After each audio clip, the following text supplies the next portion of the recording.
শুভেন্দু বাবুরা, মমতা ব্যানার্জিরা তারা রাজনীতি, তাদের রাজনৈতিক ক্ষমতার লোভে তারা এই ধরনের কথা বলছে।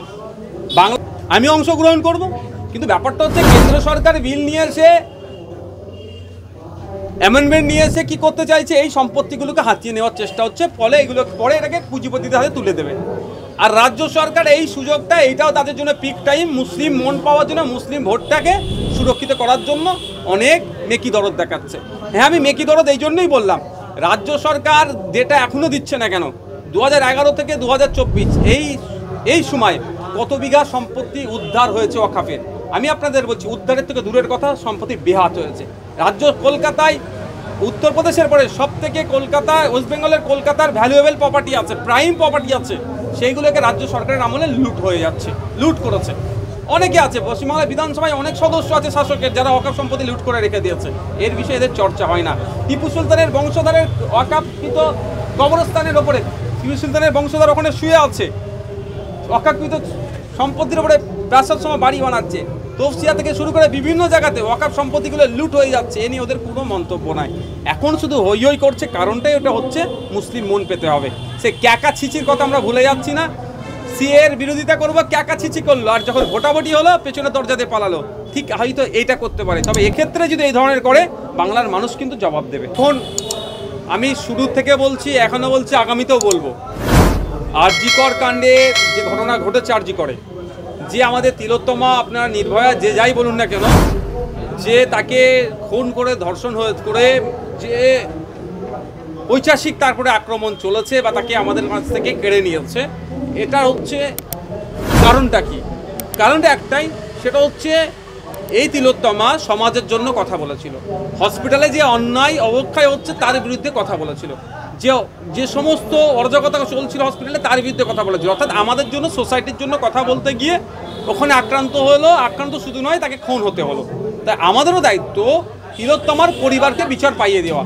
যদি আজকে তিলোত্তমার পরিবারকে বিচার না পাইয়ে দিতে পারি, তাহলে আগামী দিনে সমাজের জন্য কথা বলার লোকের অভাব হয়ে যাবে, এক নম্বর। দ্বিতীয় কথা হচ্ছে, আর কেউ ভয়ে কথা বলবে না। এত বড় একটা প্রতিবাদ হওয়ার পরেও যদি না বিচার পায়, তাই আমাদের লড়াইটা চলবে। আমি তিলোত্তমার পরিবারের লোকজনকে বলেছি, জানিয়েছি যে আমরা কোনো মতেই এই লড়াই থেকে পিছপা হবো না। আমরা চাই ন্যায়, এবং এই ন্যায়টা শুধু তিলোত্তমার পরিবারের জন্য নয়, আমাদের জন্য এই ন্যায়টা খুবই জরুরি। ইসকন কাণ্ডে বাংলাদেশ উত্থান, এখানকার শুভেন্দু উস্কানিমূলক সংখ্যালঘুদেরকে উস্কে দিচ্ছে, পাশাপাশি পথেও নেমেছে। ব্যাপারটা হচ্ছে, দেখুন, শুভেন্দু বাবুরা, মমতা ব্যানার্জিরা তারা রাজনীতি, তাদের রাজনৈতিক ক্ষমতার লোভে তারা এই ধরনের কথা বলছে। বাংলাদেশে যে ঘটনা ঘটেছে, ওখানকার সংখ্যালঘু সমাজের উপরে যে দমন পীড়ন হচ্ছে বলে যে খবর আমরা পাচ্ছি, আমরা সত্যিই উদ্বিগ্ন, আমরা চিন্তিত। এই মর্মে আমরা বাংলাদেশ হাইকমিশনের এখানে যে কলকাতায় যারা আছেন তাদের মাধ্যমে ইন্টেরিয়াম সরকারের কাছে বার্তা পাঠাচ্ছি যে এটা অবিলম্বে বন্ধ করতে হবে। কিন্তু দুর্ভাগ্যের বিষয়, শুভেন্দু অধিকারী বাবুদের কাজ কি ছিল? দেশের প্রধানমন্ত্রীকে দিয়ে একটা কড়া বার্তা বাংলাদেশের সরকারের কাছে, ইন্টেরিয়াম সরকারের কাছে পাঠানো, যে আমাদের দেশের প্রধানমন্ত্রীর এক ফোনে রাশিয়া ইউক্রেন যুদ্ধ বন্ধ হয়ে যায়, তাহলে ইউনিস সরকারের কাছে গেলে তাহলে বন্ধ হয় না। সেটা না করে এটা ঘোলা জলে মাছ ধরতে নামছে, ভোট ব্যাংককে সুরক্ষিত করতে নামছে। আমি একটা কথা বলবো, শুধু বাংলাদেশ নয়, কদিন আগে দেখুন না, উত্তরপ্রদেশে একটা মসজিদের সার্ভের নামে কিভাবে ওখানে গুলি করে মারা হলো, সেখানেও তো সংখ্যালঘু আক্রান্ত হয়েছিল। উত্তরাখণ্ডের সংখ্যালঘুদের ধর্মীয় প্রতিষ্ঠানের কল ফর প্রেয়ারের জন্য ওখানে নাকি প্রশাসনের অনুমতি লাগবে। এটা ভাবতে পেরেছেন? কোন জায়গায় আজান দিতে গেলে প্রশাসনের অনুমতি লাগবে।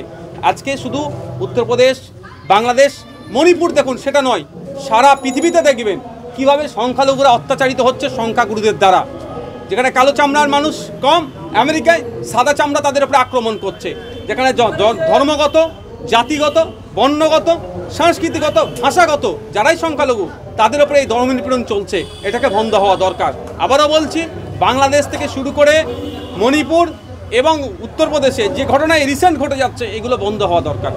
কেন্দ্র যে ওয়াকফ বিল আনতে চলেছে, তার বিরোধিতায় রাজ্য বিধানসভায় আলোচনা হবে।